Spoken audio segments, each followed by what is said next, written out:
हरिः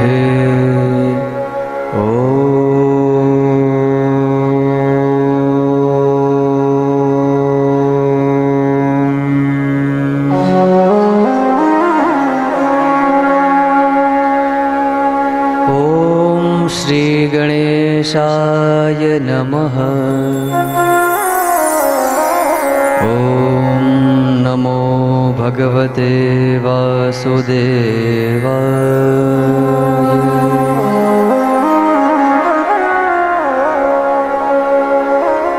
वंशे विभूषितकरान्नवनीरदाभा पीताम्बरादरुणबिम्बफलाधरोष्ठा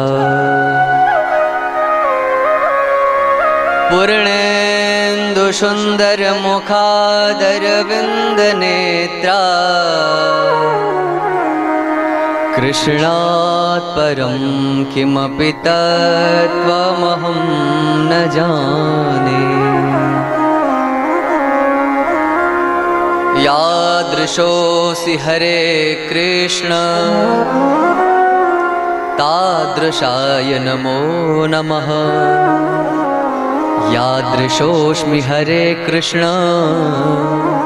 तादृशं मां हि पालय। गोपालबालं भुवनैकपालं संसारमायामतिमोहजालं यशो विशालं शिशुपालकालं बालं मुकुन्दं मनसा स्मरामि। नारायणं नमस्कृत्य नरं चैव नरोत्तमं देवीं सरस्वतीं व्यासं ततो जयमुदीरये।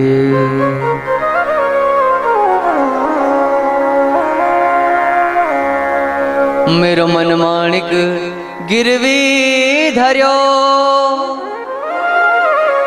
श्री मनमोहन के पास। प्रेम व्याज इतनो बढ़्यो अरे ना छूटन की आस। जय जय श्री राधा रमण जय जय नवल किशोर। जय गोपीचित चोर प्रभु अरे जय जय माखन चोर। प्रेम से बोली भागवत भगवान की जय। श्री कृष्ण कन्हैया लाल की जय। सिद्ध तपो भूमि श्री राम जानकी धाम की जय। पूज्य गुरुदेव भगवान की जय। अनंत बलवंत हनुमंत महाराज की जय। जय जय श्री राधेश्याम नर्मदे हर। परम मंगल में माता नर्मदा के पावन तटीय क्षेत्र में आज 7वें दिन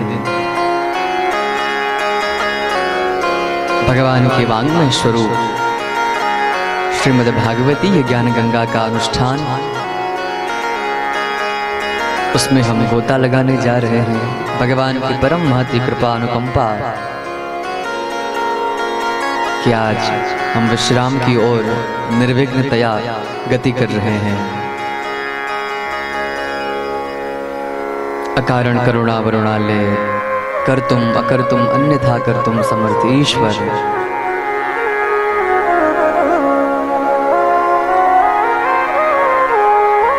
भगवान की कृपा कि आज हम विश्राम की ओर गति कर रहे हैं। आइए मन और वाणी को शुद्ध करने के लिए हरिनाम संकीर्तन करते हैं। जय माधव मदन मुरारी, जय माधव मदन मुरारी, जय माधव मदन मुरारी, जय माधव मदन मुरारी, जय केशव कली मलहारी, जय केशव कली मलहारी, जय माधव मदन मुरारी, जय माधव मदन मुरारी।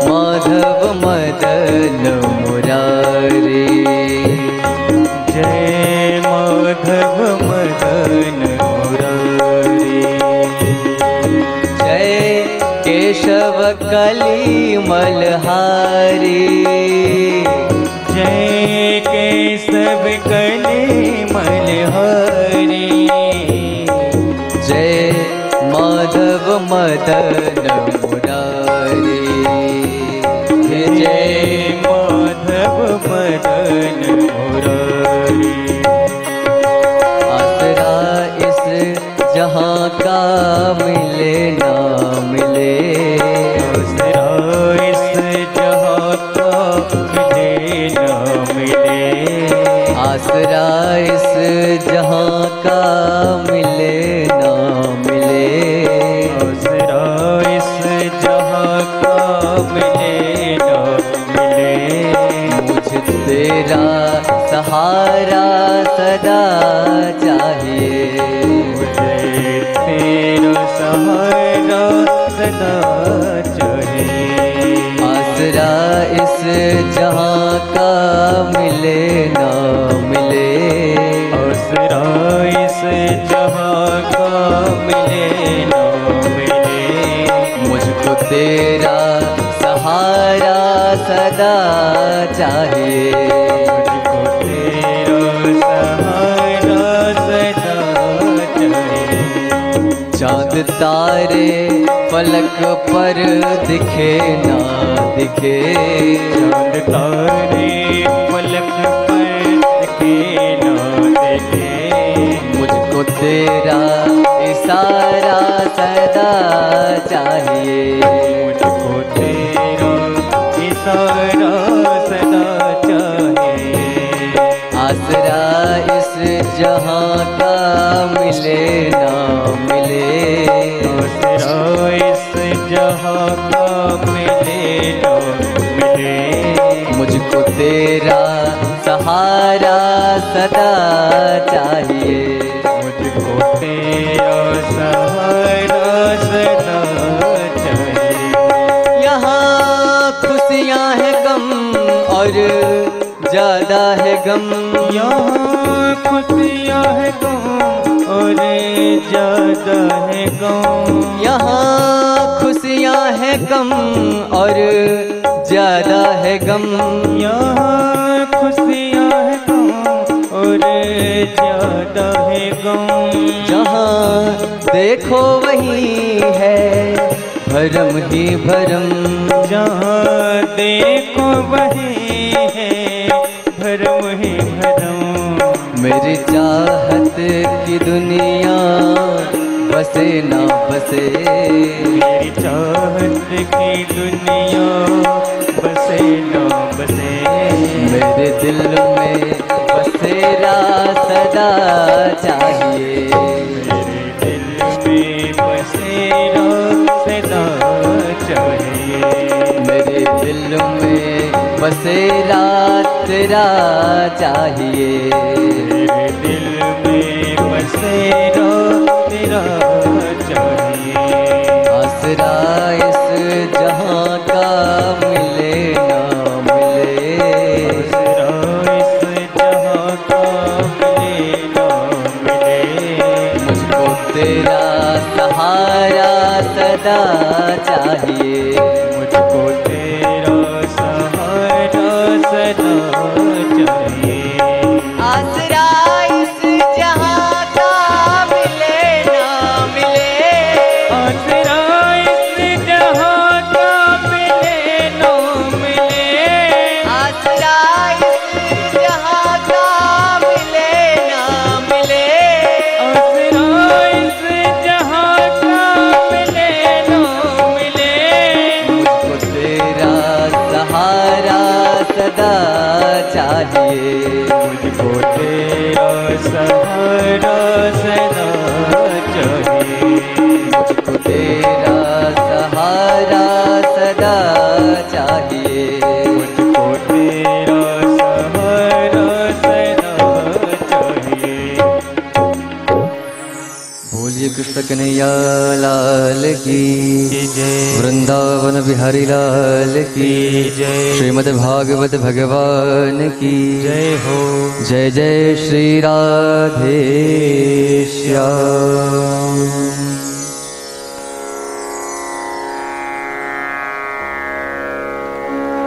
भगवती रुक्मिणी जी का मंगल विवाह हुआ है महाराज। भगवान का प्रथम विवाह हुआ भगवती लक्ष्मी स्वरूपा रुक्मिणी जी के साथ।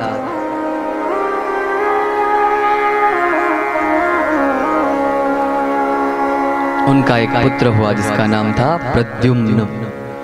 बोली प्रद्युम्न महाराज की जय हो। संबरासुर वध प्रद्युम्न महाराज जी के द्वारा किया जाता है, उसका सुंदर वर्णन है महाराज।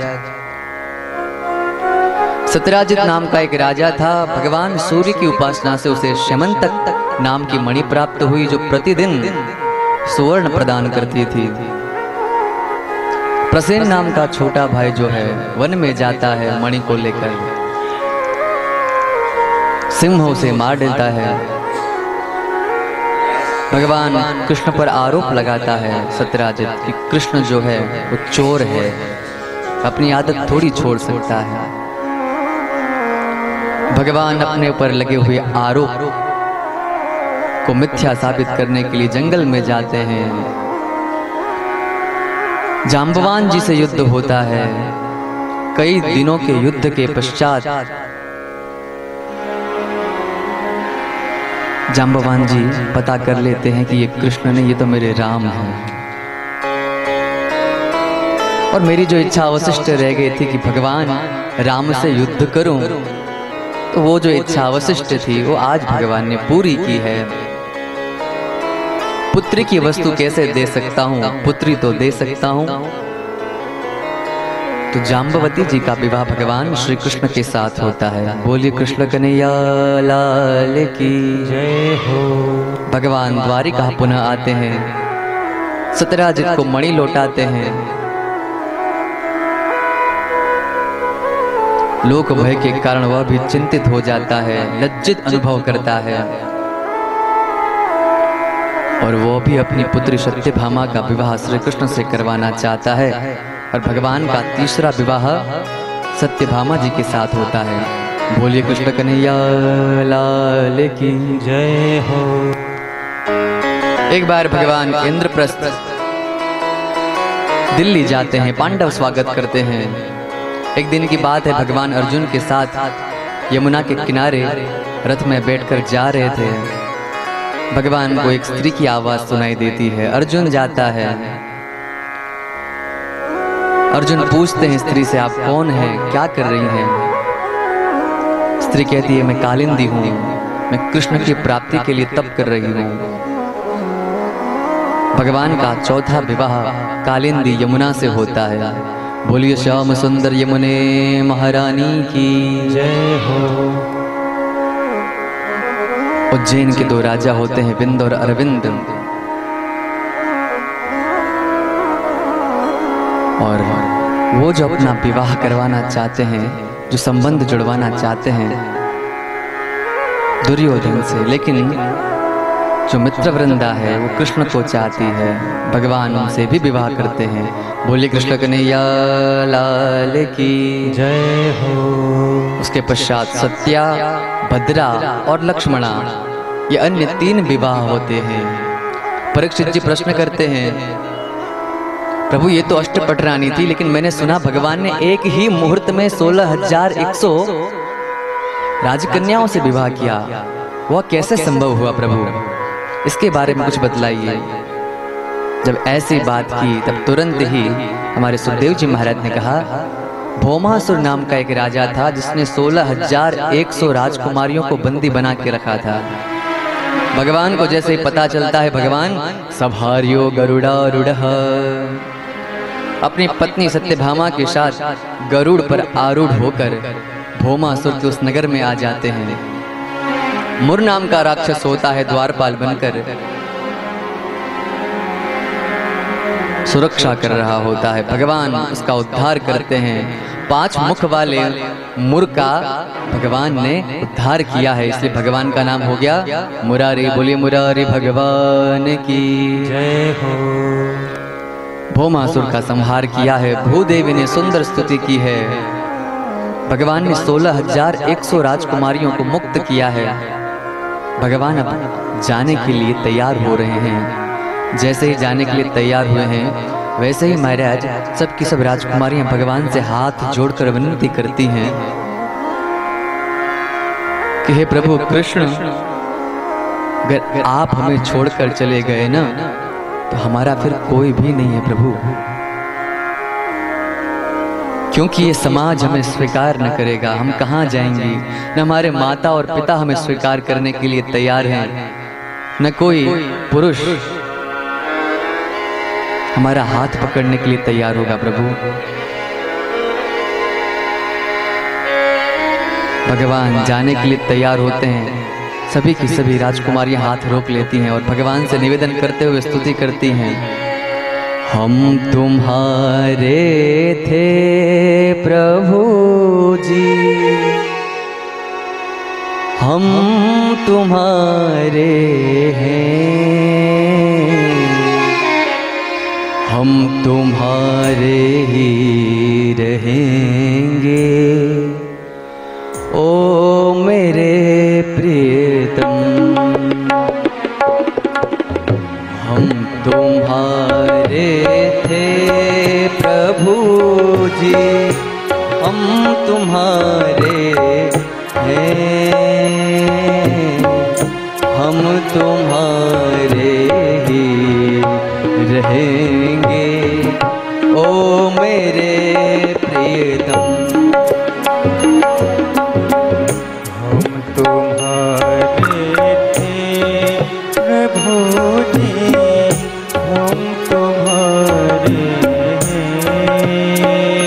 हम तुम्हारे हैं, हम तुम्हारे रहेंगे। ओ मेरे प्रियतम, हम तुम्हारे थे प्रभु जी, हम तुम्हारे हैं, हम तुम्हारे ही रहेंगे। ओ मेरे प्रियतम, हम तुम्हारे थे प्रभु जी, हम तुम्हारे हैं, हम तुम्हारे रहेंगे। ओ मेरे प्रियतम, तुम्हें छोड़ नंद दुलारे, कोई न मीत हमारो। तुम्हें छोड़ सुन नंद दुलारे, कोई न मीत हमारो। तुम्हें छोड़ सुन नंद दुलारे, कोई न मीत हमारो। तुम्हें छोड़ सुन नंद दुलारे, कोई न मीत हमारो। किसके दुआरे जाए पुकारूं, कोई न मीत हमारो। किसके द्वारे जाए पुकारा, कोई न मीत हमारो।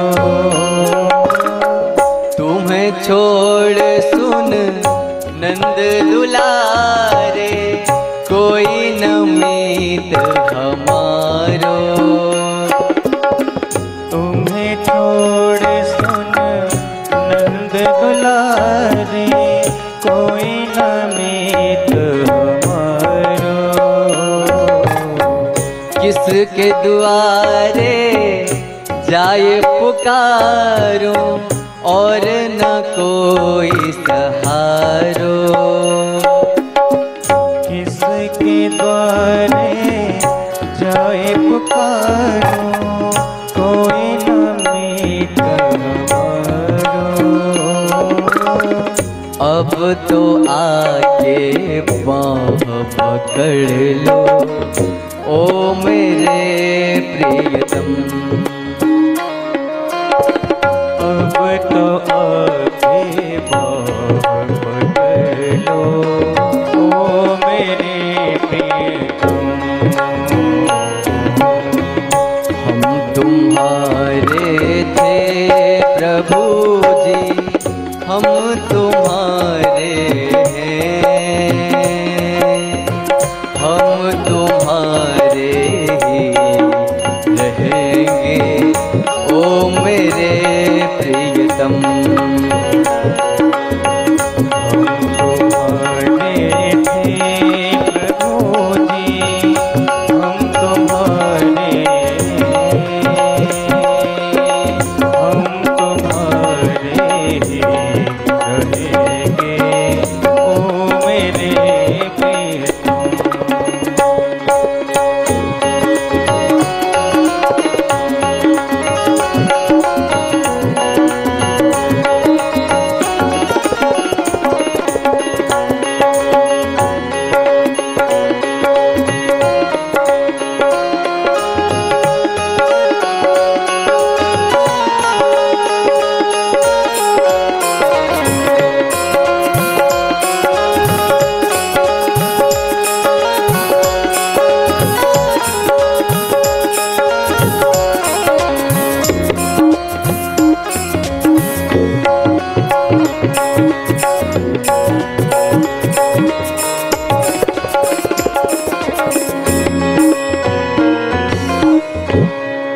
बोलिए कृष्ण कन्हैया लाल की जय।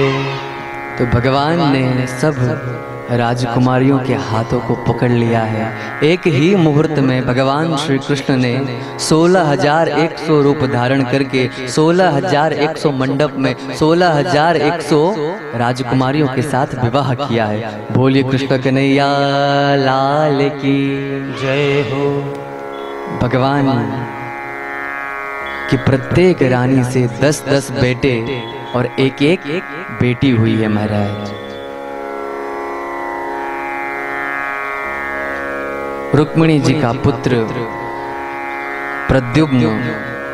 प्रद्युम्न जी के पुत्र हुए अनिरुद्ध। अनिरुद्ध के 2 विवाह हुए महाराज, और दोनों विवाहों में बड़ा संकट आया है। नृगोपाख्यान सुनाया है। दाऊ जी महाराज गर्मियों की छुट्टी में वृंदावन जाते हैं। बोले क्यों जाते हैं? एक दिन बलदाऊ ने कहा कृष्ण से, हे कृष्ण,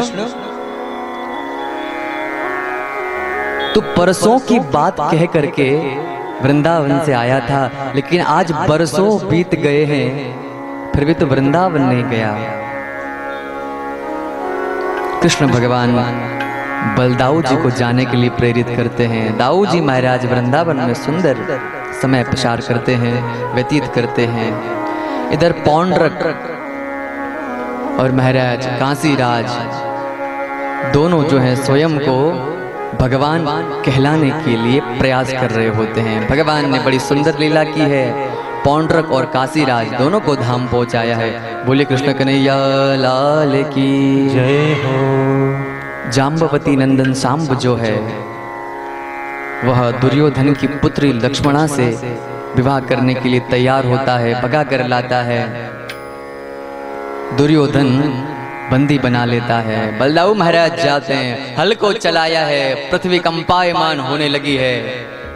दुर्योधन ने नमस्कार किया है और स्वीकार कर लिया है। महाराज भगवान नारद जी जो हैं द्वारिकाधीश के दर्शन के लिए आते हैं कि प्रतिदिन भगवान कृष्ण क्या क्या करते हैं। नारद जी चकित हो जाते हैं। 16,100 अलग अलग भवन हैं और उन सब भवनों में अलग अलग रानियां हैं और हर एक रानी के साथ मेरे कृष्ण है। महाराज दिव्य लीला को देखते हैं। एक बार की बात है, भगवान सुधर्मा नाम की सभा में बैठे हुए होते हैं। एक दूत आता है और कहता है 20,800 राजा जरासंध ने बंदी बनाकर रखे हैं। सभी के सभी राजा आपसे निवेदन करते हैं कि प्रभु आप आओ और हमें मुक्त करो। कुछ समय पश्चात नारद जी महाराज पांडवों द्वारा अनुष्ठित राजसूय यज्ञ का आमंत्रण लेकर आते हैं। वृषणीनां प्रवरो मंत्री, वृष्णि के प्रवर मंत्री जो उद्धव जी हैं उनके साथ चर्चा विचर्चा होती है। उद्धव जी कहते हैं प्रभु राजसूय यज्ञ के अनुष्ठान के लिए जरासंध को जितना आवश्यक है तो पहले हम पांडवों के वहां जाते हैं। भगवान संपूर्ण परिकर के साथ पांडवों के वहां गए हैं। अनुष्ठान की तैयारियां हो रही हैं। महाराज एक दिन युधिष्ठिर जी महाराज क्या पता करते हैं कि सभी राज्यों को तो जीत लिया गया है, लेकिन जरासंध का जो राज्य है वो अभी बाकी है। भगवान श्री कृष्ण, भीम और अर्जुन ये तीन लोग जरासंध के पास ब्राह्मण का वेश धारण करके जाते हैं और भिक्षा में मल्ल युद्ध की याचना करते हैं। महाराज जरासंध कहता है कृष्ण तू तो चोर है, तेरे साथ में युद्ध ही नहीं करूंगा, और ये अर्जुन तो अभी बच्चा है, मेरे साथ युद्ध करने के लिए सक्षम कोई है तो केवल और केवल भीम है। महाराज भीम के साथ 27 दिन तक भयंकर युद्ध होता है। आज थका हुआ है भीम और कहता है भगवान कृष्ण से प्रभु कल मैं युद्ध न कर पाऊंगा, मैं थक चुका हूं, शायद मैं कल हार जाऊंगा। प्रभु भगवान ने युक्ति बतलाई महाराज और जरासंध का उद्धार हो गया। बोले कृष्ण कन्हैया लाल की जय हो। 20,800 राजाओं को भगवान ने मुक्ति प्रदान की है। राजा आकर स्तुति करते हैं भगवान की, और जो सुंदर स्तुति की है महाराज, सभी प्रकार के क्लेशों को, दुखों को, दारिद्र को, पीड़ा को दूर करने वाला श्लोक है वो। प्रतिदिन बोला करिए। आइए हम भी बोलते हैं। कृष्णाय वासुदेवाय हरये परमात्मने प्रणतः क्लेशनाशाय गोविंदाय नमो नमः। जरासंध के पुत्र सहदेव को राज्य का भार सौंपकर भगवान पुनः पांडवों के पास आते हैं। यज्ञ की तैयारियां चल रही होती हैं। प्रश्न ये उठता है कि सबसे पहले पूजा किसकी जाए, प्रथम पूजा किसकी की जाए। सहदेव प्रस्तावित करते हैं भगवान श्री कृष्ण का नाम, लेकिन शिशुपाल से रहा नहीं जाता। शिशुपाल खड़ा होकर कह देता है कि गोपियों के चीर का हरण करने वाला, माखन की चोरी करने वाला, दूसरे की होने वाली स्त्री को भी अपहृत करने वाला ये कृष्ण कैसे प्रथम पूजक बन सकता है, प्रथम पूज्य नहीं बन सकता। ये शिशुपाल एक के बाद एक गाली देने लगा है। भगवान ने जैसा कहा था कि 101 गालियों को मैं सहन करूंगा, उसके पश्चात न करूंगा। शिशुपाल अविरत जो है अनर्गल भाषण करता है। भगवान की सीमा जो निश्चित की गई थी, उसके पश्चात भगवान अपने चक्र से शिशुपाल का वध कर देते हैं। दिव्य ज्योति प्रकट होती है शिशुपाल से और भगवान में समाहित हो जाती है। महाराज बोलिए कृष्ण कन्हैया लाल की जय हो। दुर्योधन आया हुआ होता है पांडवों के पास। पांडवों ने दिव्य बनाया हुआ है महाराज महल। जल में थल और थल में जल दिखता है। पानी में भूमि का आभास होता है, भूमि में जल का आभास होता है। दुर्योधन गिर पड़ा है। द्रौपदी ने कह दिया है अंधे का बेटा अंधा। और महाराज महाभारत का बीज वहां पर अंकुरित हुआ है। संपूर्ण कथा संक्षेप में सुनाई महाराज। परीक्षित जी प्रश्न करते हैं कि भगवान को दीन बंधु कहा जाता है, लेकिन क्या प्रभु ने, क्या मेरे कृष्ण ने ऐसा कुछ काम भी किया है कि नहीं? सुखदेव जी महाराज सुंदर प्रसंग सुनाते हुए कहते हैं भगवान कृष्ण के एक मित्र थे, उनका नाम था सुदामा।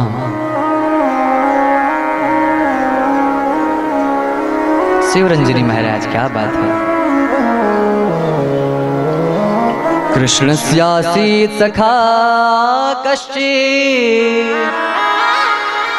ब्राह्मणो ब्रह्मवित्तमः विरक्त इंद्रियार्थेषु प्रशांतात्मा जितेंद्रियः।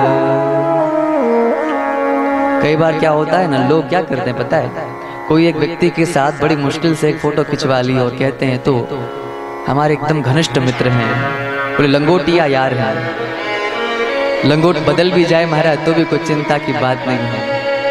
इस प्रकार की मित्रता जहां पर हो उसे लंगोटिया यार कहते हैं।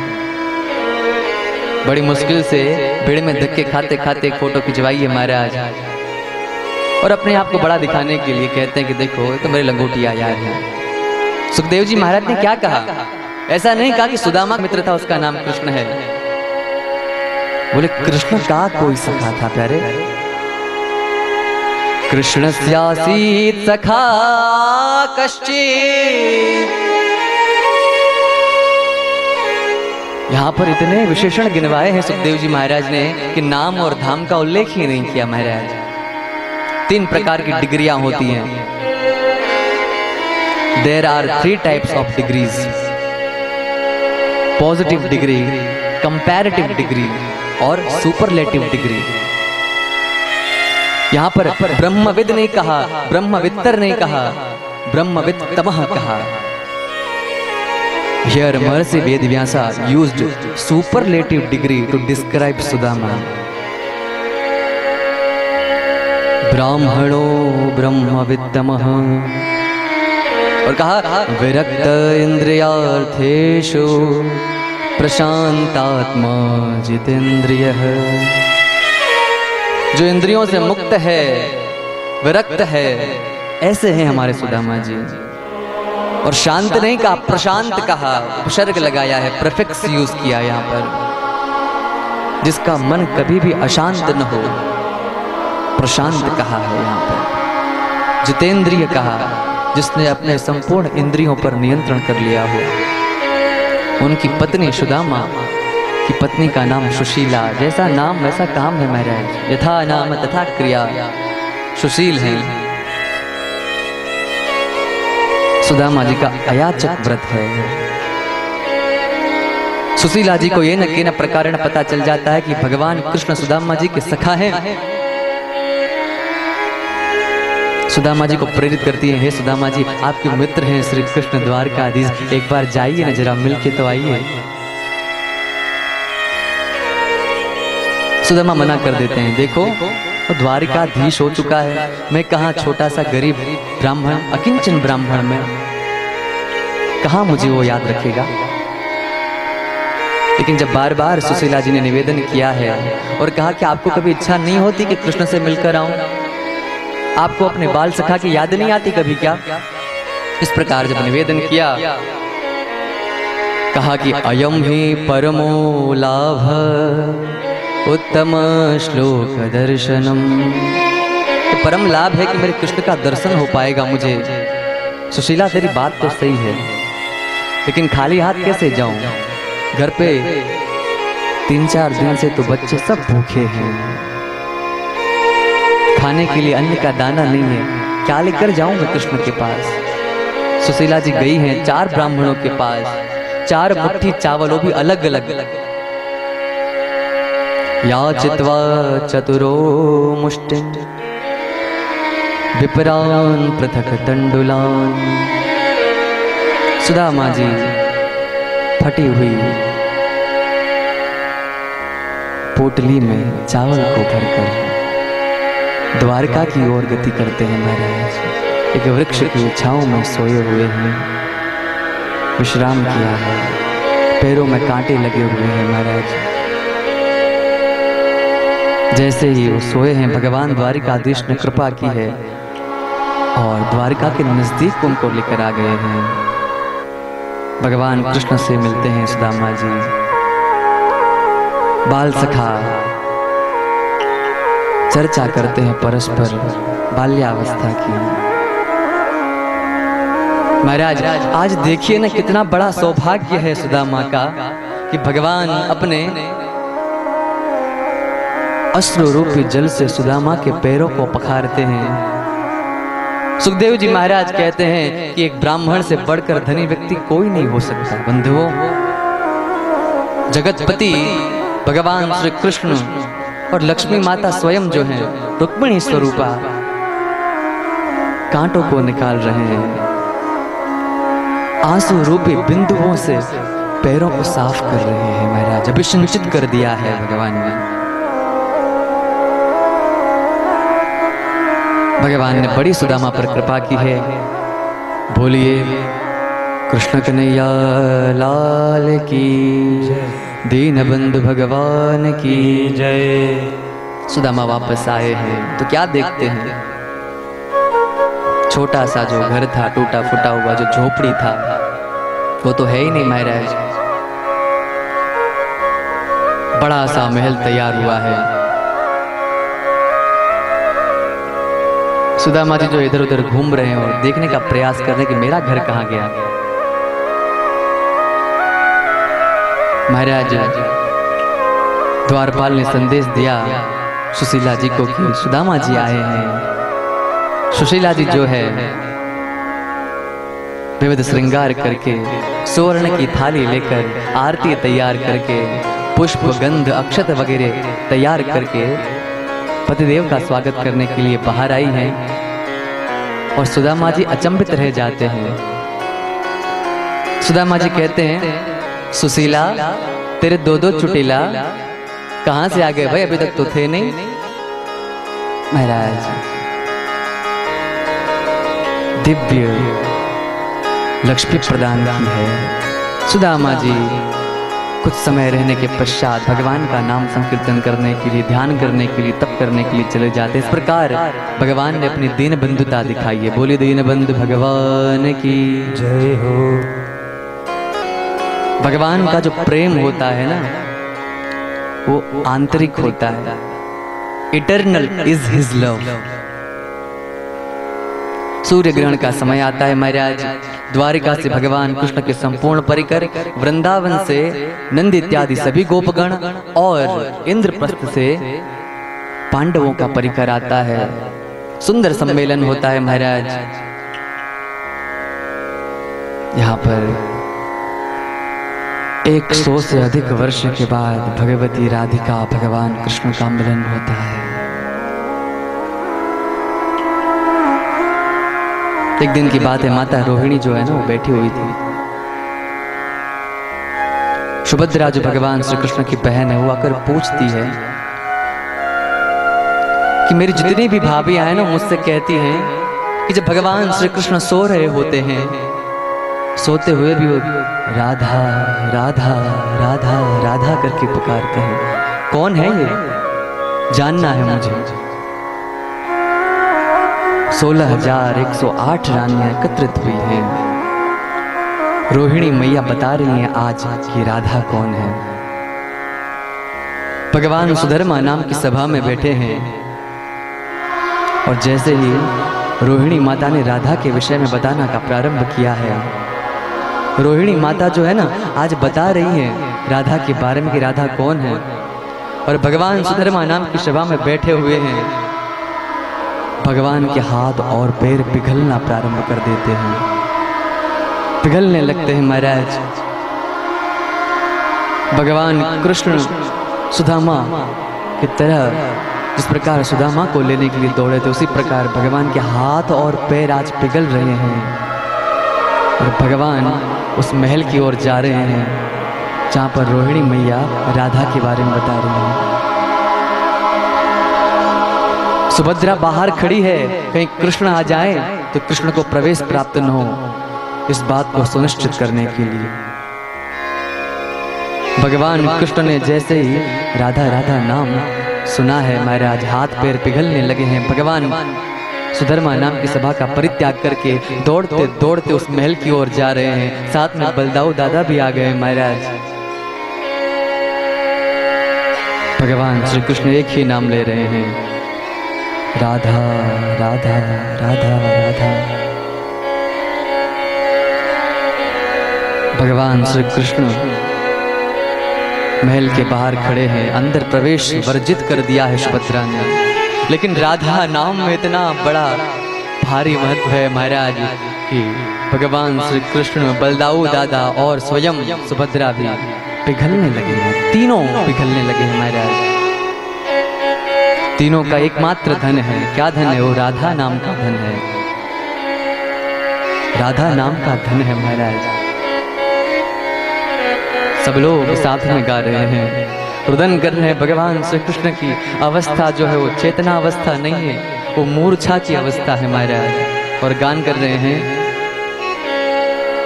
हमारो धन राधा श्री राधा श्री राधा, हमारो धन राधा श्री राधा श्री राधा।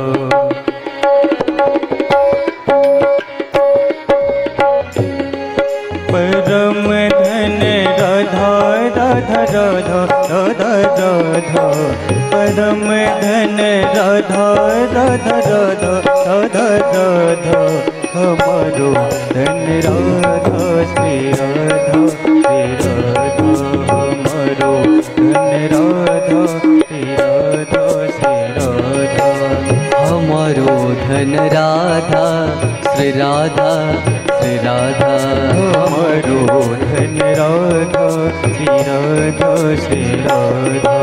परम धन राधा राधा राधा राधा राधा, परम धन राधा राधा राधा राधा राधा, परम धन राधा राधा राधा राधा राधा।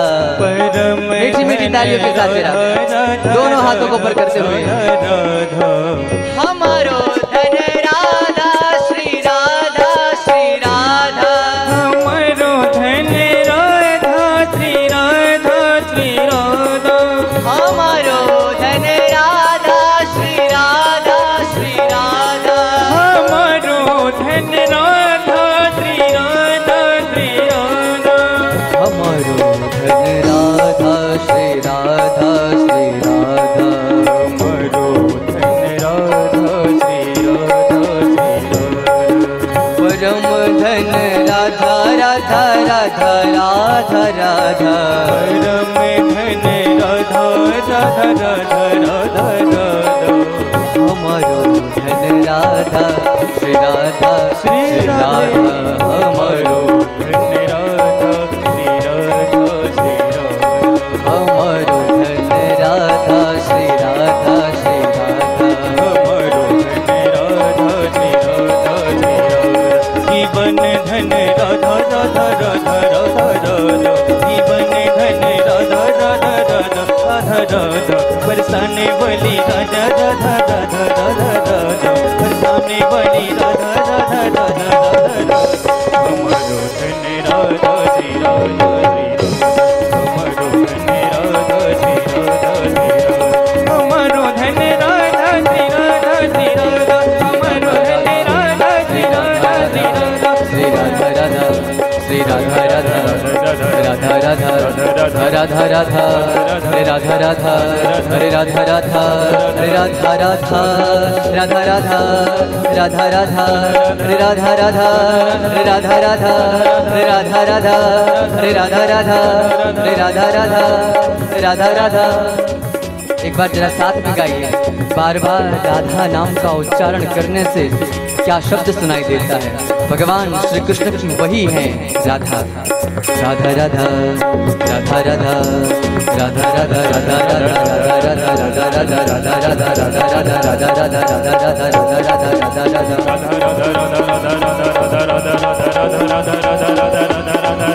अरे राधा राधा राधा राधा राधा राधा राधा राधा राधा राधा राधा राधा राधा राधा राधा राधा राधा राधा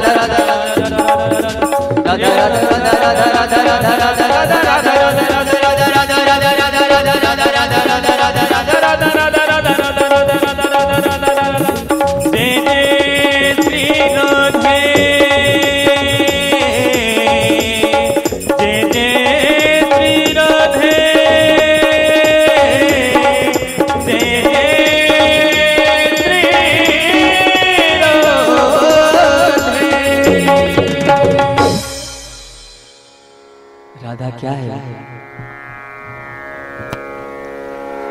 राधा राधा राधार आधार आधार है।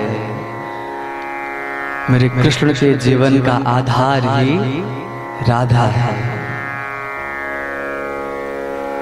कृष्ण बिना राधे के आधे हैं और कृष्ण के जीवन के आधारभूत तत्व है मेरी राधा। ये जो विग्रह है पिघलता हुआ कृष्ण बलदाऊ और सुभद्रा का, वही कहां पर विराजमान है? महाराज कहां पर विराजमान है? बोली जगन्नाथ भगवान की जय हो। जगन्नाथ के भात को जगत पसारे हा।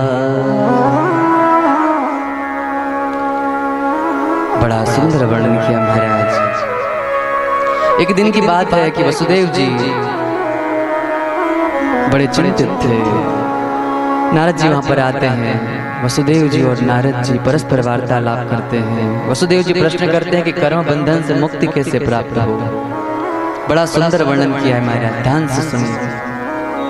मनुष्य के जीवन में 3 प्रकार के ऋण होते हैं। एक पितृ ऋण, एक देव ऋण और तीसरा होता है ऋषि ऋण। मनुष्य का कर्तव्य बनता है कि इन तीनों ऋणों से वह मुक्त हो।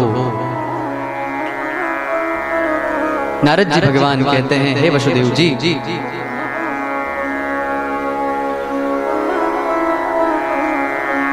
प्रजोत्पत्ति करने से पितृ ऋण में से मुक्त हो सकते हैं। सदग्रंथों का, भागवत का, रामायण का, पुराणों का, वेदों का अध्ययन करने से आप ऋषि ऋण से मुक्त हो सकते हैं और यज्ञादि अनुष्ठान करने से आप देव ऋण से मुक्त हो सकते हैं। आपने प्रजोत्पत्ति भी की है, सत्शास्त्रों का अध्ययन भी किया, इसीलिए आप ऋषि ऋण और पितृ ऋण दोनों में से तो मुक्त हैं, लेकिन एक ऋण आपके ऊपर अभी भी है और वो है देव ऋण। यज्ञादि अनुष्ठान करवाइए। जब इस प्रकार नारद जी ने कहा तब 3 महीने का सुंदर बड़ा भव्य और दिव्य यज्ञानुष्ठान किया गया महाराज। माता देवकी कृष्ण से एक दिन याचना करती है, हे कृष्ण, मुझे पता है तुम जगतपति हो, तुम ईश्वर हो, मेरी एक इच्छा है, पूरी कर दो ना। 6 के 6 बेटे जो मेरे थे वो जन्म लेते ही कंस ने मार दिए। एक बार मैं उन्हें देखना चाहती हूँ। भगवान ने इच्छा पूरी की है महाराज। भगवान की ही कृपा से, अनुकंपा से, इच्छा से अर्जुन ने सुभद्रा का हरण किया है। बोले कृष्ण कन्हैया लाल की जय हो। एक बार परीक्षित जी ने प्रश्न किया,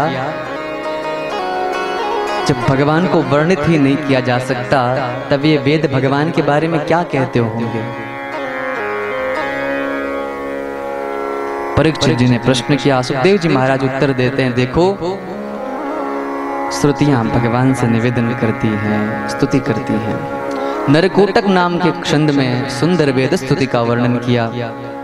जय जय जय जामजित दोष गृभीत गुणाम त्वमसि यदात्मना समवरुद्ध समस्त भग अग जगदोकशाम अखिल शक्त्यवबोधकते क्वचिद जयात्मना चरतोनुचरिन् निगमः। श्रुतियां भगवान से निवेदन कर रही हैं, हे प्रभु काम का वेग दिखता है, क्रोध का उद्वेग दिखता है, लोभ की प्रवृत्ति दिखती है, लेकिन प्रभु मनुष्य के अंदर आप विराजमान हैं लेकिन आप नहीं दिखते।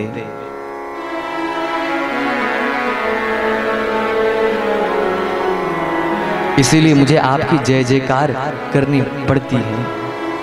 भगवान की जय जयकार करने की आवश्यकता क्या है? मानो भगवान कह रहे हो, जिसकी हार होने की संभावना हो उसके पीछे जय जयकार किया जाता है, लेकिन मैं तो कभी हार ही नहीं सकता, तो तुम मेरा जय जयकार क्यों कर रही हो? श्रुतियां कहती हैं प्रभु इसलिए कर रही हैं क्योंकि काम, क्रोध और लोभ तीनों की वृत्ति दिखती है, लेकिन प्रभु आप नहीं दिखते। लस्ट, एंगर और greed triple gates of hell है, वो नरक के 3 द्वार हैं।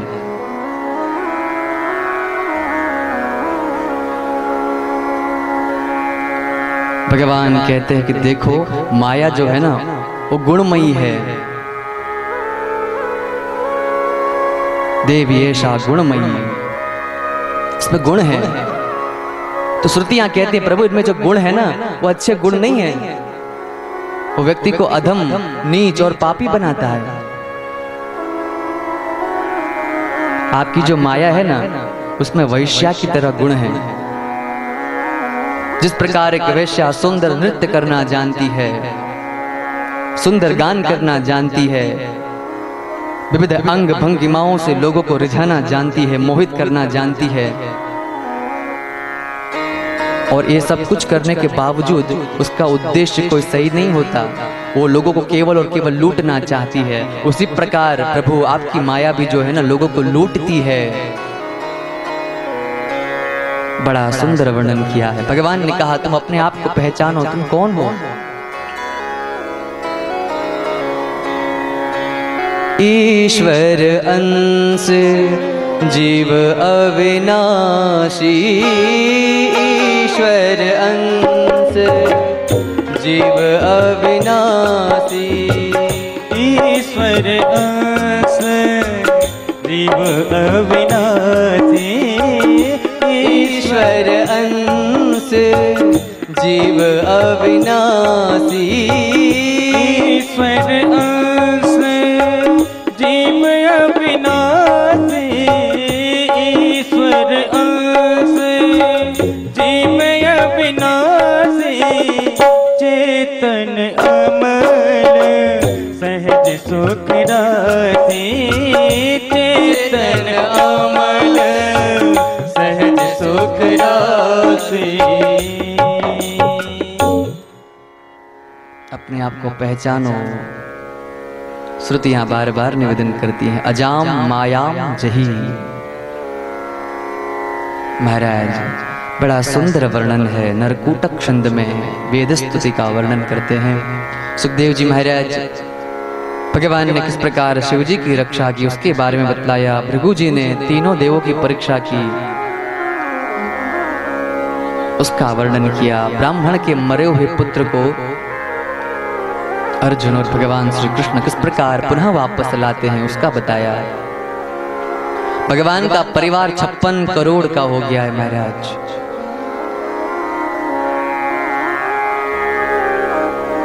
जो रानियां हैं उनका दिन कैसे व्यतीत होता है। कुरर नाम का जो पक्षी होता है उससे संदर्भित होकर महिषी गीत गाती हैं। 90 अध्यायों से युक्त जो हमारा 10वां स्कंद है, पूर्वार्ध और उत्तरार्ध से युक्त, यहाँ पर विराम प्राप्त करता है। बोले कृष्ण कन्हैया लाल की जय हो। अब बारी आती है एकादश स्कंद की। महाराज भगवान ने विविध लीलाओं के माध्यम से सभी प्रकार के दुष्टों का दमन कर दिया है। पृथ्वी का भार हल्का हो गया है। भगवान की इच्छा से, प्रेरणा से चातुर्मास के समय में संतों का आगमन होता है। जाम्बवती के पुत्र शाम वो ऋषियों की परीक्षा लेने के उद्देश्य से अभिनय करते हैं। महाराज सांब बड़ा सुंदर होता है, उसके पेट में अनेक वस्त्रों को लपेट दिया जाता है और उसके संपूर्ण सखागण जो हैं वो ऋषियों के पास आते हैं और प्रश्न करते हैं कि हमारी भाभी जी हैं और ये गर्भवती हैं और हम जानना चाहते हैं कि इनके गर्भ में पुरुष है या स्त्री है। ऋषिगण ध्यान लगाते हैं, कुछ पता नहीं चलता कि पेट में पुरुष है या स्त्री।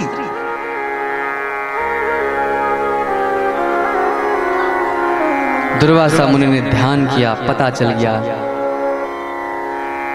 यदुकुलीय बालक दुष्टता कर रहे हैं, धृष्टता कर रहे हैं, संतों के साथ हास परिहास कर रहे हैं।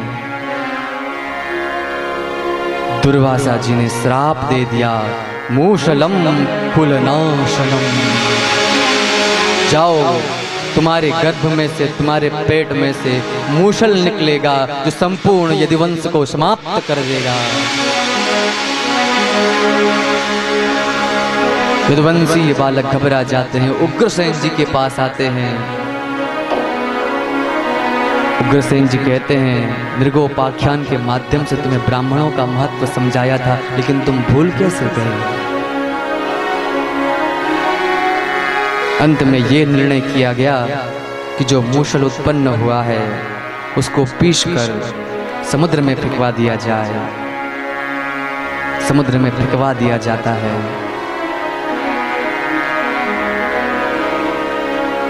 महाराज ब्राह्मणों का महत्व मेरे कृष्ण ने कितनी बार कहा है। मेरे कृष्ण को 3 लोग बहुत प्रिय हैं महाराज। एक गाय, इसलिए भगवान का नाम गोपाल है, गोविंद है। एक गोपी, गोपी का अर्थ क्या होता है? जो गोपनशीला हो, जो छुपा के रखती हो। बोले किसको छुपा के रखती हो? बोले अपने हृदय में कृष्ण को छुपा के रखती हो। दूसरा अर्थ बताया, गोभिः इंद्रियैः कृष्ण रसम पिबती थी गोपी। गो अर्थात इंद्रिय, इंद्रियों के माध्यम से जो कृष्ण के रस का पान करती है वो गोपी है। और गोवर्धन के प्रसंग में भगवान श्री कृष्ण स्वयं कहते हैं कि हे नंद बाबा, तुम इंद्र की पूजा क्यों करते हो जब साक्षात देवता हमारे पास हैं, अग्नि देवता हैं, हमारे गोवर्धन महाराज हैं, हमारे ब्राह्मण हैं, गौ माताएं हैं, साक्षात देवताओं की पूजा करो ना। तो महाराज गोवर्धन भी मेरे कृष्ण को प्रिय है। तो गाय, गोपी, गोवर्धन और गौओं के परम सेवक आराधक ब्राह्मण भगवान को बड़े प्रिय है महाराज। हमारा भी बड़ा सुंदर सौभाग्य रहा महाराज कि इस बगलवाड़ा के पुण्य भूमि में पूज्य संतों के साथ साथ आदरणीय वंदनीय अनुष्ठान करता ब्राह्मणों के रूप में हमें साक्षात भगवत स्वरूप के दर्शन हुए महाराज।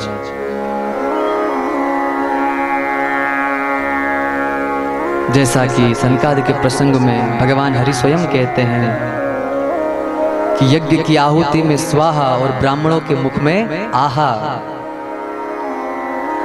इन दोनों कार्यों में मुझे ब्राह्मणों के मुख में आहा जो करवाता है वो मुझे बड़ा प्रिय है महाराज। पूज्य आदरणीय गुरुदेव श्री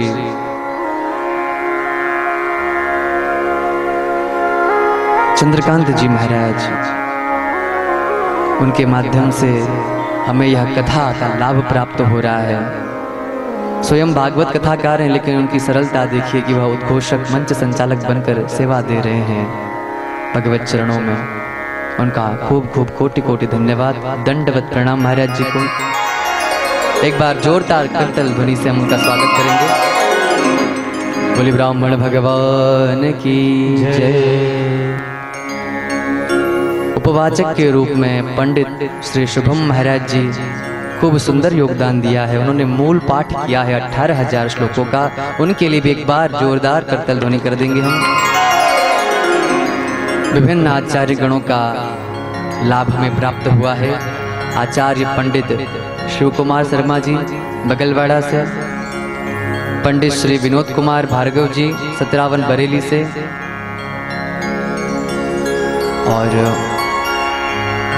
मेरा प्यारा भाई अनुज पंडित मितेश उपाध्याय वृंदावन से, पंडित रविशंकर पराशर शास्त्री जी महाराज, उनका भी बड़ा सुंदर योगदान सहयोग हमें प्राप्त हुआ है। और आप निरंतर देख रहे होंगे प्रतिदिन रुद्राभिषेक का कार्यक्रम किया जाता था प्रातःकाल, आज भी किया गया है।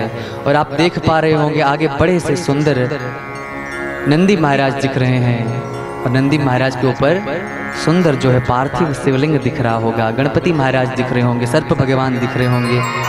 प्रत्येक दिन नूतन नूतन भिन्न भिन्न प्रकार के भगवान का निर्माण कार्य जो है आदरणीय परम कुशल विश्वकर्मा स्वरूप मूर्ति बनाने वाले जो हमारे श्री शंकर जी महाराज, जो तेंदुखेड़ा नरसिंहपुरा से आए हुए हैं, उन्होंने क्या सुंदर आकृति, सुंदर विग्रह बनाया है भगवान का।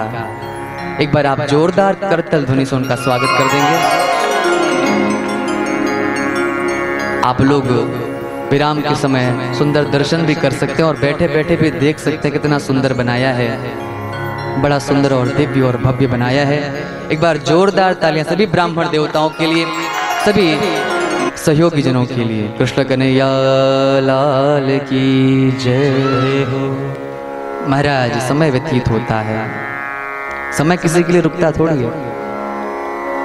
आज हम विराम की ओर गति कर रहे हैं। भगवान कृष्ण सोच रहे हैं कि मेरे जो पिताजी हैं उनका भाव मेरे प्रति पुत्रवत ही है, और आज पिताजी जो हैं थोड़ा चिंतन कर रहे हैं, तो क्यों न नारद जी को भेज दिया जाए उनके पास। ऐसा सोचकर नारद जी का आह्वान करते हैं। नारद जी आते हैं और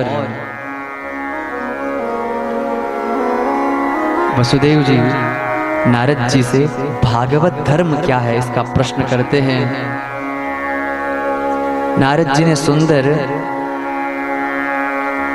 पूर्व कथा को ध्यान में लेते हुए दृष्टांत के साथ सुंदर वर्णन किया है। महाराज, ऋषभ नंदन भरत जी के 100 पुत्र थे, उसमें से 9 योगेश्वर बने हुए थे, जो कवि, हरि, अंतरिक्ष, आविर्होत्र, प्रबुद्ध, पिप्पलायन, चमश, द्रुमिल वगैरह थे। वो जब जनक जी के पास आते हैं, जनक जी 9 प्रश्न करते हैं 9 योगेश्वरों को। उसका सुंदर वर्णन किया है यहाँ पे नारद जी ने। जनक जी कहते हैं, दुर्लभो मानुषो देहो देहिनां क्षणभंगुरः तत्रापि दुर्लभं मन्ये वैकुंठ प्रिय दर्शनम। जनक जी सत्संग का महत्व बतलाते हुए कहते हैं, जीवन में सत्संग जो है ना बहुत महत्वपूर्ण तत्व है महाराज। सबसे पहले तो 84 लाख योनियां हैं, 84 लाख योनियों में से आपको मनुष्य जन्म प्राप्त हो, ये बड़ा दुर्लभ है। मनुष्य जन्म लेने के पश्चात भी देखो, इस शरीर की कोई गारंटी नहीं है, ये क्षणभंगुर है शरीर। मनुष्य जन्म दुर्लभ, फिर ये शरीर क्षणभंगुर, और क्षणभंगुर होते हुए भी अगर आपको सत्संग प्राप्त हो रहा है,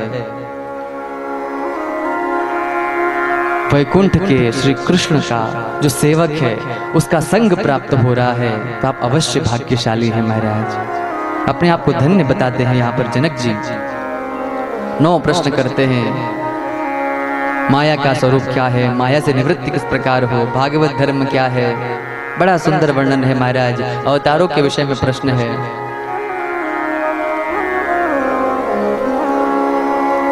जनक जी ने पूछा कि ये माया क्या है। क्या सुंदर उत्तर दिया है महाराज। तुलसीदास जी महाराज ने क्या सुंदर उत्तर दिया है केवल और केवल एक पंक्ति में कि माया क्या है। मैं अरु मोर तोर ते माया। केवल और केवल 6 शब्दों में माया का वर्णन किया है महाराज। मैं और मेरा, तू और तेरा, बस यही माया है। मैं अरु मोर तोर ते माया। मैं अरु मोर तोर ते माया। मैं अरु मोर तोर ते माया। मैं अरु मोर तोर ते माया। बड़ा सुंदर दृष्टांत दिया महाराज। चाचा जी आए हैं घर पर मिठाई लेकर। क्या लेकर आए हैं? जरा प्रेम से बोलिए ना। मिठाई लेकर आए महाराज। चाचा जी मिठाई लेकर आए और उनका पुत्र जैसे ही आया, पिताजी पिताजी पिताजी करते हुए, तो उन्होंने 2 मिठाई जो है अपने पुत्र को दे दी। और उनके बड़े भाई का पुत्र आया, चाचा जी चाचा जी चाचा जी करते हुए, तो उसको एक ही मिठाई दी महाराज। तो यही माया है। मैं अरु मोर तोर ते माया। मैं अरु मोर तोर ते माया। ये जो भावना है ना, ये मैं हूँ, ये मेरा है, ये तू है और ये तेरा है, यही भावना जो है वो माया है। क्या सुंदर वर्णन किया महाराज। भक्तों के 3 प्रकार भी बतलाए हैं। प्रणाम करते हुए हम आगे बढ़ते हैं। बोले कृष्ण कन्हैया लाल की जय। आज वो दिन आ गया है महाराज जब भगवान श्री कृष्ण को इस धराधाम पर आए हुए 125 वर्ष व्यतीत हो चुके हैं। यदुवंशेऽवतीर्णस्य भवतः पुरुषोत्तमः शरत्शतं व्यतीयाय। 125 वर्ष व्यतीत हो चुके हैं। सभी देवतागण, ब्रह्मादि देवता पधारे हैं कृष्ण के पास। भगवान श्री कृष्ण से हाथ जोड़ते हुए निवेदन करते हैं, प्रभु 125 वर्ष व्यतीत हो चुके। आप जिस कार्य के लिए आए थे, दुष्टों का दमन करने के लिए, कंस, जरासंध, शिशुपाल, दंतवक्त्र, पौंड्रक, काशीराज वगैरह दुष्टों का आपने दमन कर दिया है महाराज। प्रभु अब आपका समय आ गया है कि अब आप इस धराधाम का त्याग करें। सुंदर स्तुति की है महाराज। देवता अंतर ध्यान होते हैं। उद्धव जी को पता चल जाता है कि अब समय आ चुका है कि भगवान धराधाम को छोड़कर जाएंगे। और लोगों को भी ये पता है कि मुनि का श्राप है, मूषलम कुलनासनम। इसीलिए सब लोग विचार करते हुए अंत में निर्णय लेते हैं कि सत्कर्म करने के लिए, अनुष्ठान करने के लिए, मन को शुद्ध और शांत करने के लिए किसी परम पवित्र पुनीत क्षेत्र में जाकर अनुष्ठान करेंगे महाराज। संपूर्ण यादव लोग जितने भी हैं, सबके सब प्रभास क्षेत्र सोमनाथ, 12 ज्योतिर्लिंग में जो प्रथम ज्योतिर्लिंग है, जहाँ पर भगवान शिव जी ने चंद्रमा को बचाया था, इसलिए उसका नाम पड़ा था सोमनाथ। वहाँ पर सब लोग गए हैं, विविध प्रकार के अनुष्ठानों का संपादन किया है। स्वधाम जाने का निर्णय समझ जाते हैं उद्धव जी। भगवान श्री कृष्ण के पास उद्धव जी आते हैं और देखते हैं कि ये सही समय है और कोई नहीं है मेरे साथ। भगवान से दोनों हाथों को जोड़ते हुए, आंखों से अश्रुपात करते हुए, हे प्रभु एक निवेदन है। मुझे मालूम कि आप अब धराधाम को छोड़कर चले जाएंगे, लेकिन प्रभु न हम तवांघ्रि कमलम,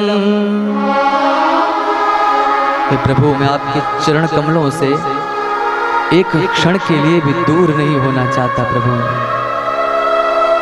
न हम तवांघ्रि कमलम क्षणार्धम अपि केशव, हे केशव मैं आपके चरण कमलों से एक क्षण के लिए भी दूर नहीं जाना चाहता, इसलिए प्रभु एक काम, एक निवेदन जो है मेरा उसे स्वीकार कर लीजिए। केवल और केवल 3 शब्द कहे हैं उद्धव जी ने, स्वधाम नय मामपि, मुझे भी अपने साथ इस दास को, इस सेवक को, इस चाकर को, इस किंकर को भी प्रभु अपने साथ अपने धाम में ले जाइए प्रभु। आंखों से अश्रुपात करते हुए उद्धव जी ने निवेदन किया है। कृष्ण भगवान कहते हैं, देख उद्धव तुम मुझे बड़े प्रिय हो, तुम्हें एक काम करना होगा, संसार में जितनी भी आसक्ति तुम्हारी है उसका त्याग कर दो और केवल मेरा ध्यान करो, मेरा चिंतन करो। आज से ठीक 7वें दिन द्वारिका नगरी समुद्र में लुप्त हो जाएगी। इसके पश्चात तुम्हें बद्रीनाथ जाना है। भगवान का आदेश प्राप्त हुआ। भगवान ने जैसा कहा था कि संसार से जितने भी नाते हैं वो तोड़ लो, तो उद्धव जी प्रश्न करते हैं, प्रभु सन्यासी बनने के लिए क्या करना पड़ता है, सन्यास का लक्षण क्या है, ये तो बतलाइए प्रभु। भगवान श्री कृष्ण कहते हैं, हमारे पूर्वज यदु और दत्तात्रेय जी का जो संवाद है बड़ा सुंदर है, उसको तुम सुनो। सन्यास के सभी लक्षण उसमें से हमको पता चलते हैं महाराज। सन्यास के लक्षण बताए हैं और कहा जिस प्रकार ग्रीष्म ऋतु में तप्त शरीर को लेकर एक हाथी सरोवर में प्रवेश करता है, जैसे ही सरोवर में प्रवेश करता है वैसे ही शांत हो जाता है। उसी प्रकार दत्तात्रेय जी महाराज को देखते हैं यदु कि अवधूत बैठा है, न उसे गर्मी की चिंता है, न ठंडी की चिंता है, न भोजन की चिंता है, न आवास की चिंता है, किसी भी प्रकार की चिंता से मुक्त होकर दत्तात्रेय जी बैठे हैं। एक बार प्रेम से बोली कृष्ण कन्हैया लाल की जय।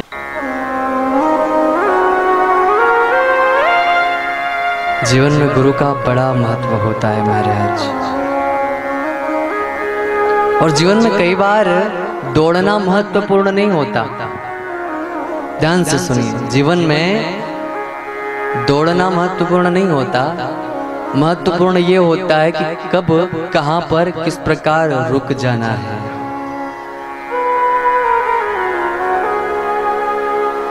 अगर कोई व्यक्ति भूमि पर देखे बिना निरंतर दौड़ते ही चला जाएगा तो निश्चित है ठोकर खाकर गिरेगा ही। ये प्रकृति, ये हमारा शरीर हमें सूचित करता है कि बंदे रुक, न्यास करना सीख। सम्यक न्यासम इति संन्यासम, संन्यास का लक्षण बतलाया महाराज 24 गुरुओं के माध्यम से। दत्तात्रेय जी के 24 गुरु थे महाराज। हमें यह भी सीखने को मिलता है कि संसार में कोई भी व्यक्ति हो, बड़ा हो, छोटा हो, पशु हो, पक्षी हो, कोई भी क्यों न हो, अच्छी बातें हर किसी से सीख लेनी चाहिए।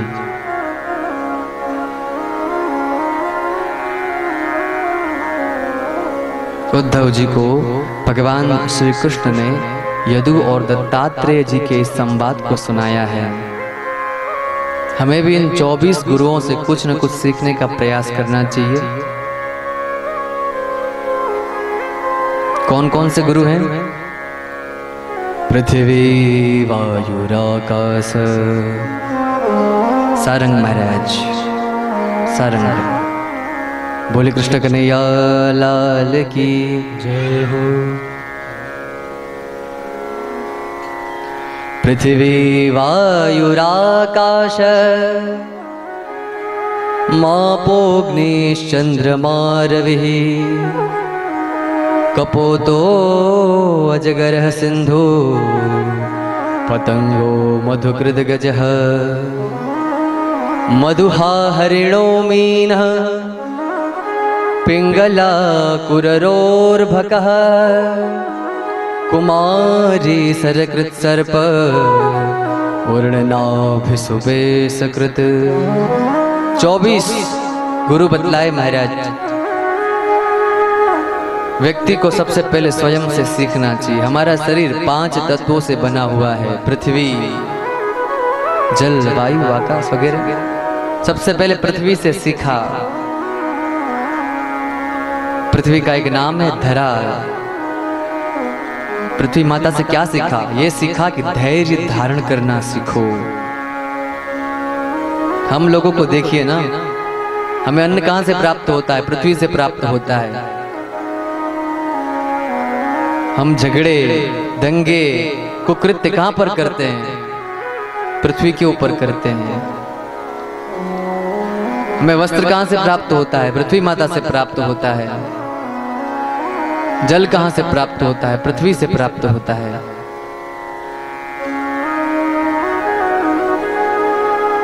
पृथ्वी माता की सहनशीलता देखिए। मलमूत्र विसर्जन भी हम पृथ्वी पर ही करते हैं महाराज। माता की सहनशीलता देखिए। पृथ्वी का ही विकार है वृक्ष।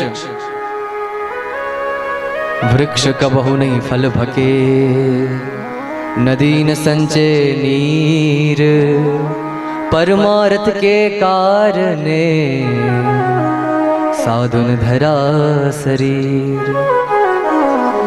वृक्ष कभी भी अपना फल नहीं खाता महाराज,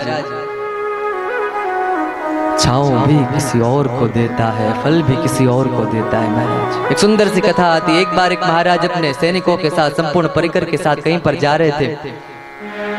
अचानक जो है एक पत्थर आकर उनके पैरों के पास में गिरता है। सैनिकों को आदेश देते हैं, जाओ सैनिकों पकड़ कर लेकर आओ, किसने ये पत्थर फेंका है। सैनिक जाकर उस व्यक्ति को लेकर आते हैं। व्यक्ति हाथ जोड़ते हुए निवेदन करते हुए कहता है, मुझे छोड़ दीजिए, मैं निर्दोष हूँ। राजा कारागार में डलवा देता है। एक दिन राजा को इच्छा होती है, जाओ पूछ कर तो आऊं कि पत्थर क्यों फेंका था उसने, अथवा किसी ने फिकवाया हो तो, कोई मेरा शत्रु हो तो। राजा जाता है कारावास में, पूछता है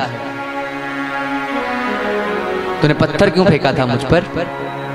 दोनों हाथ जोड़कर निवेदन करता है, प्रभु मैं 3 दिन से भूखा था, मेरे सामने आम का वृक्ष था, वृक्ष में आम लगे हुए थे, आम को तोड़ने के लिए मैंने वृक्ष पर प्रहार किया था और आम को नलक कर आपके चरणों के पास लगा और आपने मुझे बंदी बना लिया। महाराज मेरा कोई दोष नहीं है।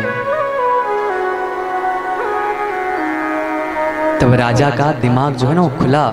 वो सोचने लगा, देखो वृक्ष कितने परोपकारी हैं कि स्वयं चोट खाकर भी आम जैसा मीठा फल देते हैं, लेकिन मैं राजा कितना दुष्ट हूं, गलती से पाषाण खंड मेरी तरफ आ गया तो मैंने तो इसे बंदी बना दिया। पृथ्वी का विकार है वृक्ष महाराज। पृथ्वी से क्षमा और सहनशीलता हमें सीखनी चाहिए। पृथ्वी वायु, वायु से क्या सीखना चाहिए? वायु से हमें सीखना चाहिए कि हमेशा असंग रहो महाराज। कहीं पर सुंदर धूप किया गया हो भगवान के लिए तो वायु उस धूप के सुगंध को कुछ दूर तक लेकर तो जरूर जाता है, लेकिन फिर धीमे धीमे छोड़ देता है। दुर्गंध हो तो भी कुछ दूर तक शायद लेकर जाता होता, लेकिन फिर त्याग कर देता है।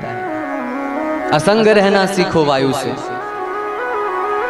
आकाश से कहा, आकाश से ये सीखना चाहिए कि आकाश को कोई फर्क नहीं पड़ता महाराज कौन क्या कर रहा है।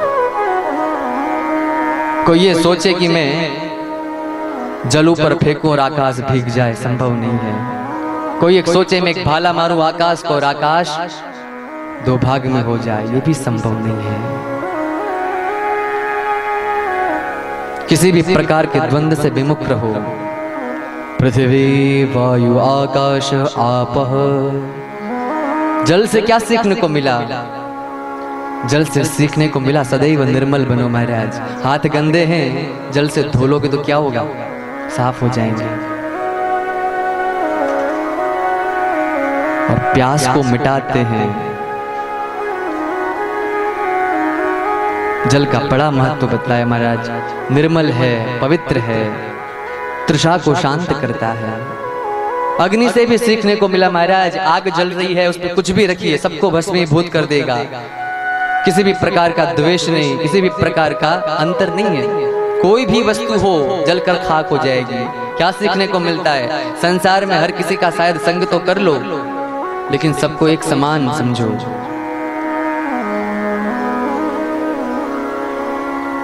अग्नि किसी को ये छोड़कर, अग्नि किसी को ये सोचकर नहीं छोड़ देती महाराज कि ये कागज है, ये नारियल है, ये समिध है, ये दर्भ है, सबको जलाकर राख कर देती है। लेकिन फिर भी वो असंग रहती है। पृथ्वी वायुराकाश मापोग्निश्चंद्रमा रविः। तुलसीदास जी महाराज कहते हैं जीवन में दुख तो निश्चित है, क्योंकि दुखालयम अशाश्वतम। संसार दुख का घर है, अशाश्वत है। तुलसीदास जी महाराज ने क्या सुंदर बात कही महाराज। संसार में दो प्रकार के लोग होते हैं। तुलसीदास जी ने नाम भी नहीं लिया, लेकिन आप लोग समझ जाएंगे। बिछुरत एक प्राण हर ले,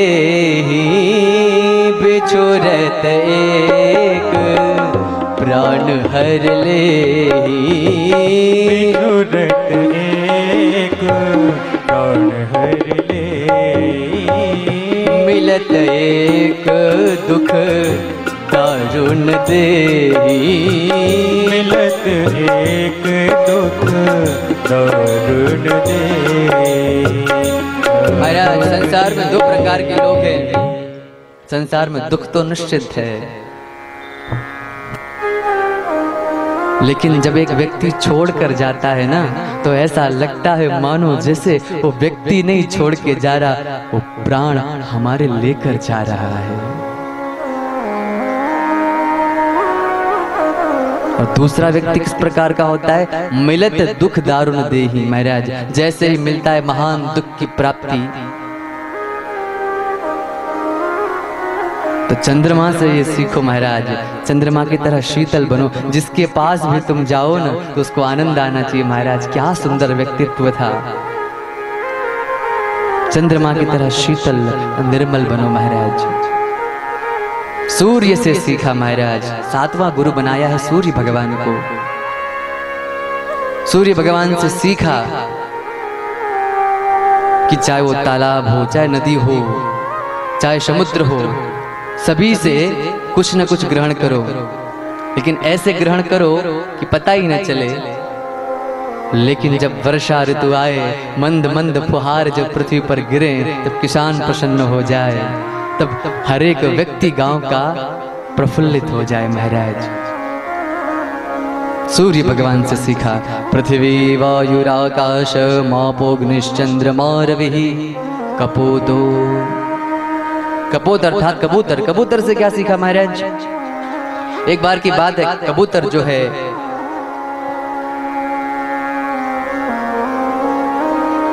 विवाह कर लेता है, विवाह करता है और अपनी पत्नी से आसक्त हो जाता है, खूब प्रेम करता है महाराज। बच्चे हो जाते हैं कबूतर के। कबूतर के बच्चे हुए महाराज, और अब दोनों अपने पुत्र के भोजन की व्यवस्था के लिए इधर उधर घूमते हैं। पुत्र को बड़ा प्रेम करते हैं महाराज। परस्पर भी बहुत प्रेम है, पुत्र से भी बहुत प्रेम है। एक दिन एक बहेलिया आता है और छोटे से कबूतर को अपने जाल में फंसा लेता है। कबूतर और कबूतरनी जो हैं, वो भोजन की सामग्री को एकत्रित करने के लिए बाहर गए हुए होते हैं। जैसे ही देखते हैं कि बहेलिये के शिकंजे में है मेरा पुत्र, चिंतित हो जाते हैं। कबूतरनी जो है, पता है जाल लगा हुआ है, अगर वो वहां पर जाएगी तो निश्चित है कि बंधन में बंध जाएगी। फिर भी वहां पर चली जाती है, पुत्र के प्रेम में इस प्रकार पागल हो गई होती है। कबूतर बेचारा रो रहा होता है, मुझसे कितना प्रेम करती थी कबूतरनी, मैं कितना प्रेम करता था मेरे पुत्र से, मेरी पत्नी से, अब मैं क्या करूंगा जिंदा रहकर, कोई प्रयोजन नहीं है, कोई औचित्य नहीं है मेरे जीवन का। ऐसा सोचकर वो अभी जाल की ओर आगे बढ़ता है, जाल में फंस जाता है, बहेलिया उन्हें पकड़कर ले जाता है महाराज। तो कबूतर से ये सीखा, कितने आसक्त मत बनो मेरे भाई, आसक्ति बंधन का कारण है। कपोदो जगरह, अजगर से सीखा महाराज, जो प्राप्त हो रहा है उसमें प्रसन्न रहो, प्राप्त को पर्याप्त समझो, खुश रहोगे महाराज। अजगर कभी प्रयास नहीं करता भोजन के लिए, स्वतः ही प्राप्त हो जाए तो पा लेता है, नहीं तो आनंद में रहता है।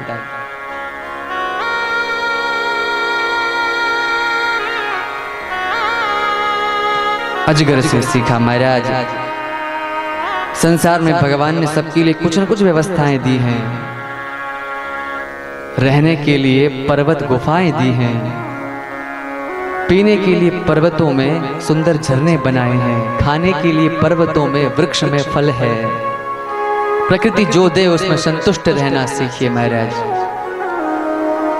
अजगर से सीखा। कपोदो जगरह सिंधु, समुद्र से क्या सीखा महाराज? मैं निवेदन करूँ, आप लोग जरा ध्यान से सुनिए, एक बार जरा प्रेम से बोल दीजिए ना, राघवेंद्र सरकार की जय, रामचंद्र भगवान की, जानकी नाथ की, दशरथ नंदन भगवान की। महाराज समुद्र से क्या सीखा? समुद्र का एक नाम है रत्नाकर। भगवान को कहते हैं ना, रत्नाकर स्तव गृहम गृहिणी च पद्मा। तो महाराज रत्नाकर शब्द का अर्थ क्या होता है? जिसके हाथ में रत्न हो। समुद्र के पास रत्नों की खान है महाराज, लेकिन वो कभी दिखाता नहीं है कि मेरे पास रत्न है।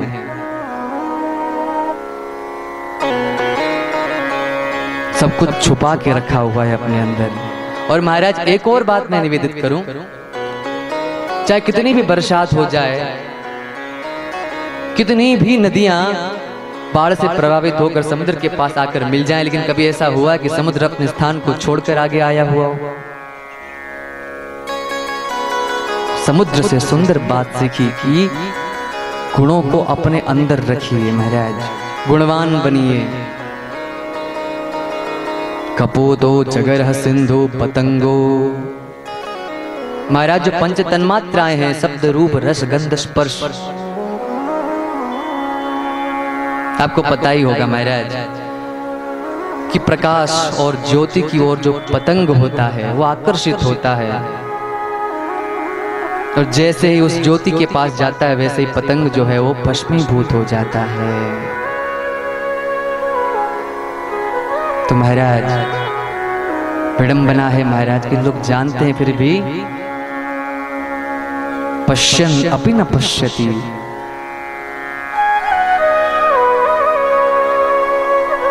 पतंग से सीखा महाराज कि बच के रहना चाहिए। मधुकृत,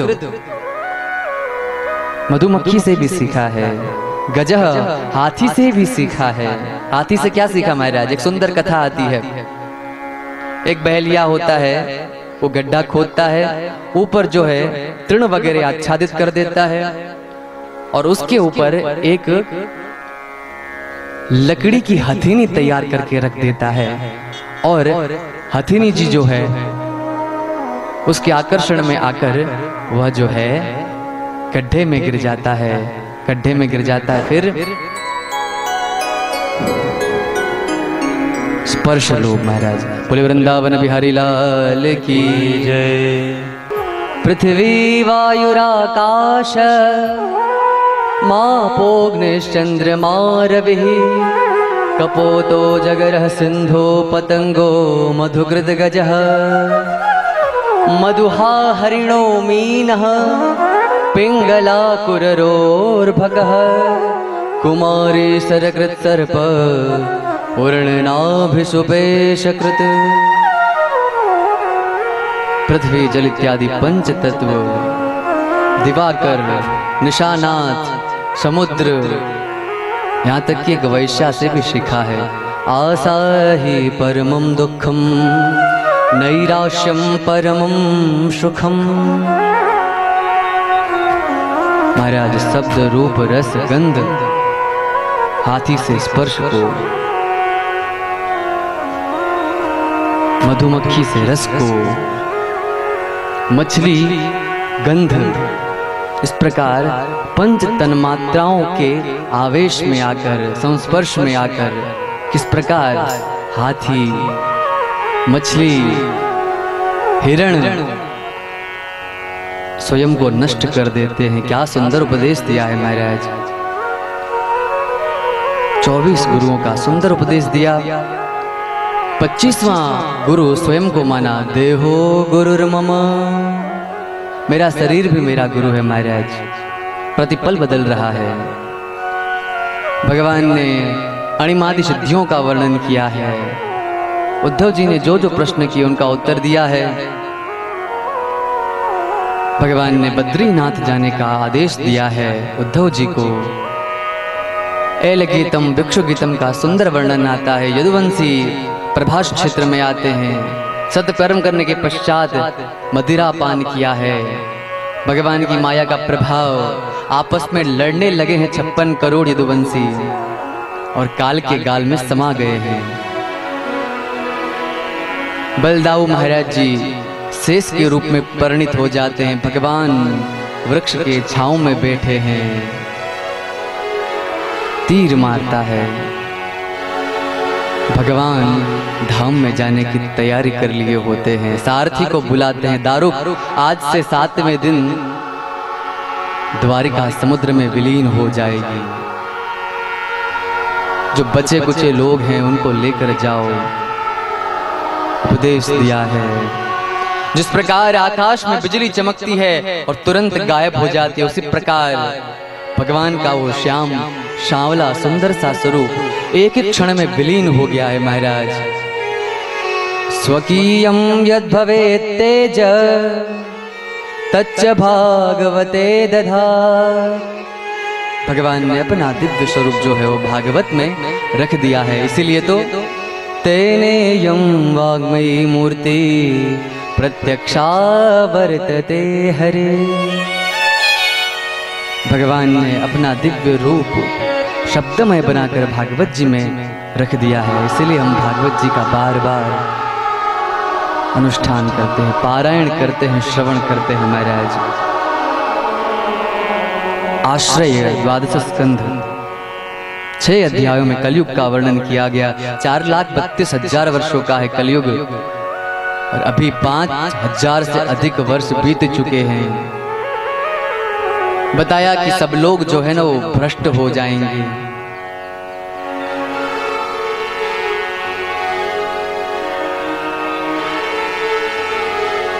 पुत्रस्योत्पादने दक्षा अदक्षा मुक्ति साधने, मुक्ति के साधन में अदक्ष हो जाएंगे। कलयुग का विविध वर्णन किया है महाराज। किस प्रकार कलयुग जब अपनी चरम सीमा पर होगा तब पाप बढ़ जाएगा। दुराचारी, आतताई, पापाचारी लोग बढ़ जाएंगे, कृत्य करने लगेंगे कैसे कैसे।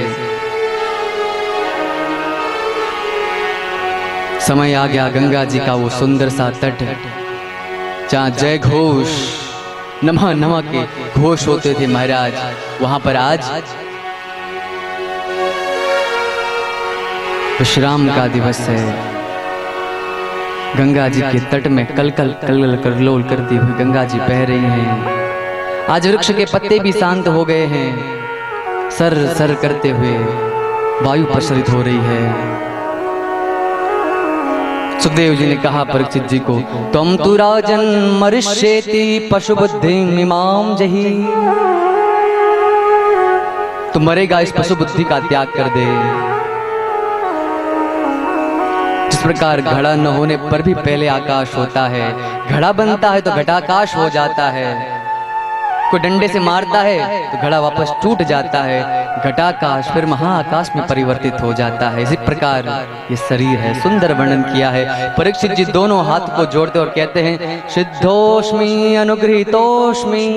हे प्रभु, आपकी कृपा से मैं शुद्ध हो गया हूँ, मैं अनुग्रहित हुआ हूँ आपकी वाणी से।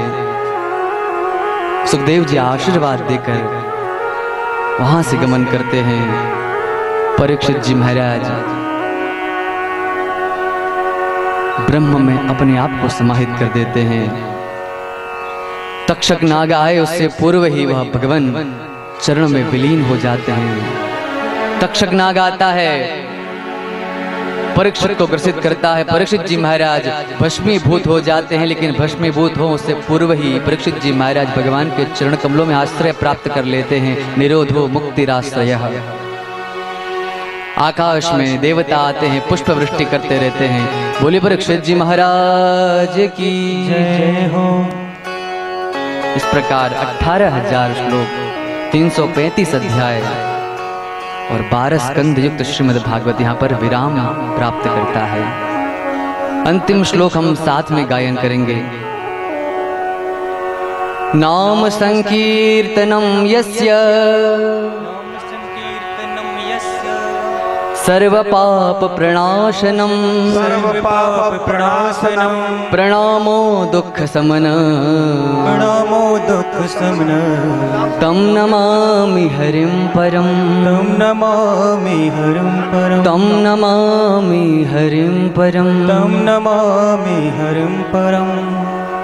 आइए एक बार भगवान का नाम संकीर्तन करते हुए विश्राम की ओर जाएं, क्योंकि कहा प्रणामो दुख समनः तम नमामि हरिं परम। भगवान का नाम एकमात्र सहारा है कलयुग में बंधुओं। बोल हरि बोल हरि हरि हरि बोल, केशव माधव गोविंद बोल। बोल हरि हरि हरि बोल, केशव माधव हरि हरि बोल। बोल हरि हरि हरि बोल, केशव माधव गोविंद बोल। बोल हरि हरि हरि बोल, केशव माधव गोविंद बोल। नाम प्रभु का है सुखकारी, नाम प्रभु का है सुखकारी। पाप कटेंगे क्षण में भारी, पाप कटेंगे क्षण में भारी। नाम प्रभु का है सुखकारी, पाप कटेंगे क्षण में भारी। पाप कटेंगे क्षण में भारी। नाम कपीले अमृत घोल। बोल हरि हरि हरि बोल। बोल हरि हरि हरि बोल। बोल हरि हरि हरि बोल। बोल हरि हरि हरि बोल। बोल हरि हरि हरि बोल, केशव माधव गोविंद बोल। बोल हरि हरि हरि बोल, केशव माधव गोविंद बोल। केशव माधव गोविंद बोल। केशव माधव गोविंद बोल। बोले गोविंद भगवान की जय हो। इस दास को बगलवाड़ा के ग्रामवासियों ने पूज्य महामंडलेश्वर 1008 श्री गिरिशदास जी महाराज ने परम आदरणीय परम वंदनीय पूज्य गुरुदेव भगवान श्री निशेषानंद जी महाराज जी ने, समस्त ग्रामवासी माताओं ने, आप सब बंधुओं ने जो प्रेम प्रदान किया है इस छोटे से बालक को। न ज्ञान है, न आचरण का ध्यान है, न कुछ आता भी है महाराज। टूटी फूटी भाषा में जो कुछ कहा है, जो भी निवेदित किया है, उस सब के लिए आपने मुझे बड़े दिल से सुना, बड़े प्रेम से सुना, भाव से सुना। इस सब के लिए आपका बहुत बहुत धन्यवाद। मुझे इस प्रसंग में खाली एक बात कहनी है। गरुड़ जी महाराज राम कथा को सुनने के लिए काक भुषुंडी जी के पास आते हैं। राम कथा प्रारंभ होती है, विदाई का अवसर आता है। गरुड़ जी महाराज काक भुषुंडी जी से पूछते हैं, क्या कभी आप मुझ गरुड़ को याद करेंगे? काक भुषुंडी जी कहते हैं, अवश्य, क्यों नहीं याद करेंगे। गरुड़ जी महाराज पूछते हैं, किस प्रकार याद करेंगे आप? काक भुषुंडी जी ने कहा, इस प्रकार याद करेंगे प्रभु जी कि पक्षियों का राजा गरुड़ पक्षियों की सबसे नीची जाति वाले कौवे से कथा को सुनने के लिए आया। मैं स्वयं को धन्य धन्य कृतकृत्य मानता हूं कि आप लोगों ने, हे गरुड़ जी, आपने मुझे सुना, इस दास को सुना। पक्षियों में सबसे नीच कौवे से राम कथा को सुना। गरुड़ जी महाराज कहते, प्रभु आप ऐसे याद रखना कि आपके दास ने राम की कथा को सुना है। महाराज, वाणी में त्रुटि है, ज्ञान में कमी है, न भाषा भी सम्यक है, न व्याकरण का ज्ञान है, न ग्रंथों का सम्यकतया ज्ञान है। फिर भी टूटी फूटी भाषा में जो भी कुछ मैंने कहा है, भगवान श्री राम जानकी माता उनके चरण कमलों में निवेदित करता हूं। और जाते जाते बस इतना कहना है कि माताएं हैं, माताओं का हृदय जो है बहुत उदार होता है।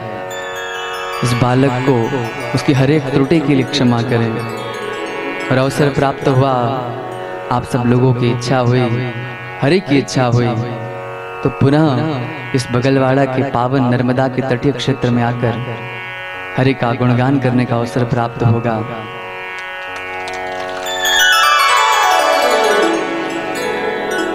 कल रात की बात मैं निवेदित करूं।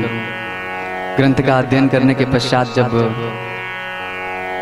शयन के लिए मैं लगा महाराज, तो प्रातः काल ही अचानक अंदर से आवाज आने लगेगी, राधा राधा राधा करके। न जाने ऐसा लगा जैसे मानो राधा जी को कृष्ण मेरे हृदय रूपी आसन पर आकर पुकार रहे हो। तो ये आप सब लोगों का सुकृत ही है जो इस दास को, इस नीच को, इस मूर्ख को स्वप्न में ही सही, सुषुप्त अवस्था में ही सही, राधा नाम का एक बिजलीवत चमत्कार, चमत्कृति हुई। महाराज, मैं आप सब लोगों का बहुत बहुत धन्यवाद करता हूँ। जिस प्रकार तुलसीदास जी कहते हैं, बिछुरत एक प्राण हर लेहि, मिलते एक दुख दारुण देहि। तो मिलकर ही दुख देने वाला मैं हूँ। मुझको सहन करने के लिए, मुझे सुनने के लिए आप सब लोगों का बहुत बहुत हृदय तल से आभार।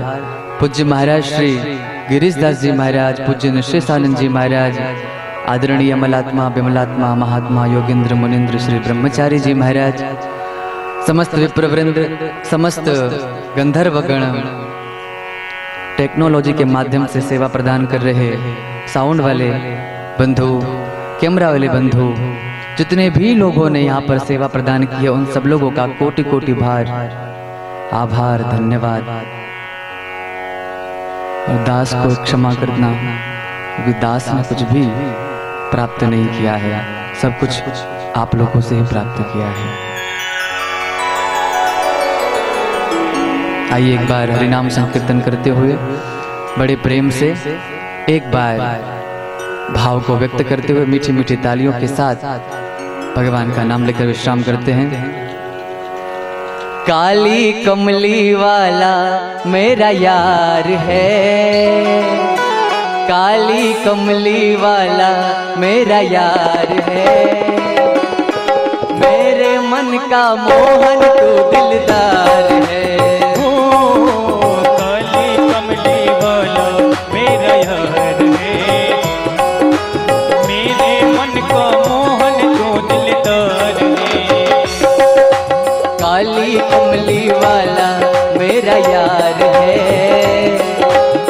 मेरे दिल का मोहन तू दिलदार है। काली कमली वाला मेरा यार है, मेरे मन का मोहन तू दिलदार है।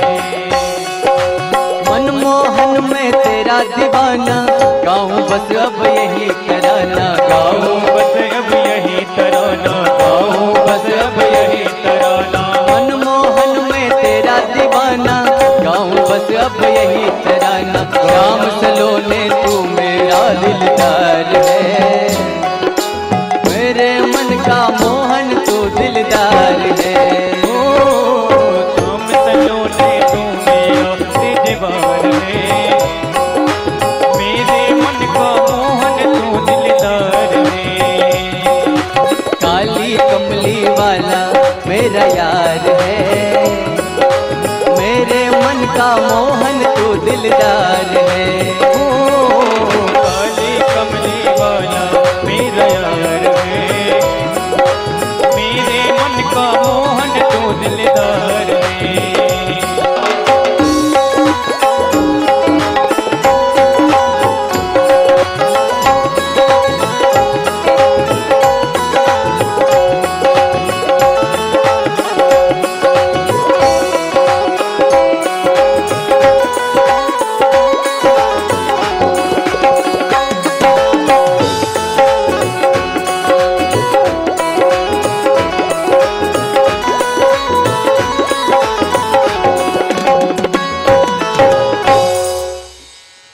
बोले कृष्ण कन्हैया लाल की जय, भागवत भगवान की जय। शुद्ध तपोभूमि श्री राम जानकी धाम की जय। अनंत बलवंत हनुमंत महाराज की जय। पूज्य गुरुदेव भगवान की जय। संत चरणन की जय। जय जय श्री राधे नर्मदे हर।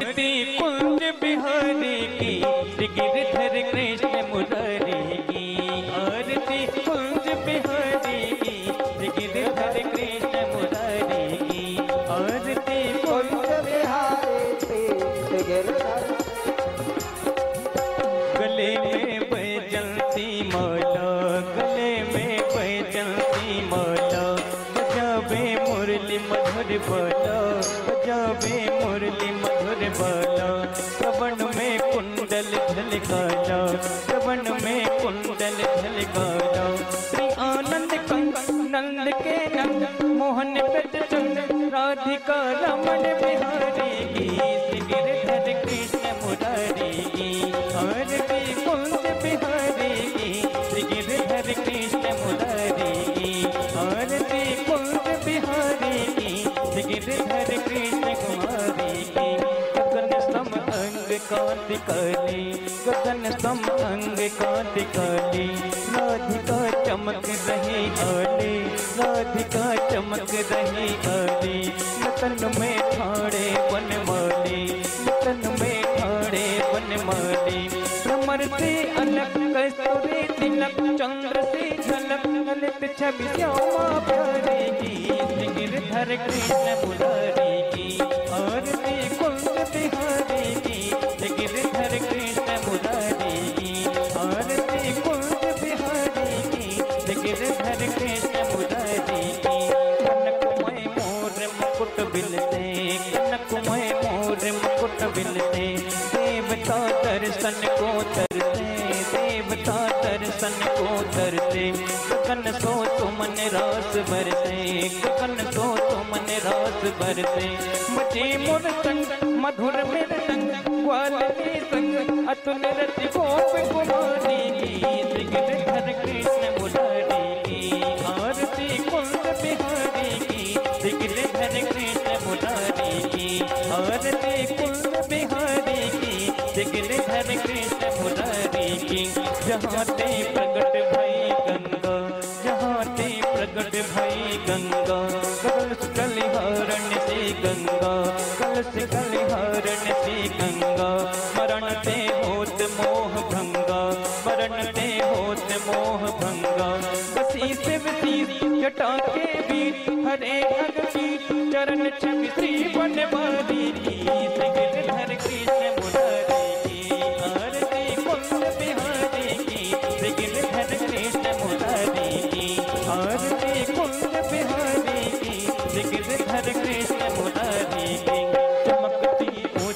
तट रेणु चमकती उज्जवल तट रेणु बज रही वृंदावन वेणु बज रही वृंदावन वेणु कहो जैसी गोपी ग्वाल धेनु कहो जैसी गोपी ग्वाल धेनु हसत नट मन चांदनी चंद कटत भर पन तेरे सुन लील तुम्हारी की गिरधर कृष्ण मुरारी की आरती कुंज बिहारी की गिरधर कृष्ण मुरारी की आरती कुंज बिहारी की गिरधर कृष्ण मुरारी की गिरधर कृष्ण मुरारी की गिरधर कृष्ण मुरारी की कर्पूर गौरम करुणावतारम संसार सारम भुजगेन्द्रहारम सदा वसंतम हृदयवन्दे भवं भवानी सहितं नमामि इंदोरमाला कलशाधिकारि अपाठमाला